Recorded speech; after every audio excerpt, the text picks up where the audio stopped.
Hello guys, welcome to my channel. Today, I'll show you how to fix the "We couldn't sign you into Xbox Live" error in Minecraft Launcher on Windows.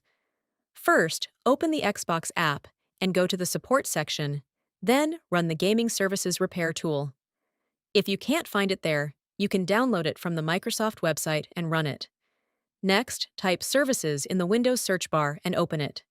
Here, find IP Helper, Xbox Services, Gaming Services, Windows Update, and Microsoft Store Install Service.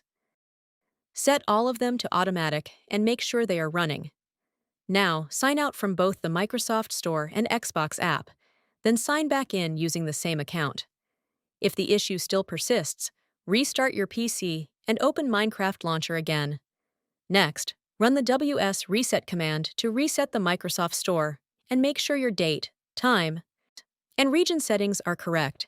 If the problem is still not fixed, uninstall and reinstall Minecraft Launcher. One of these steps should definitely fix your issue.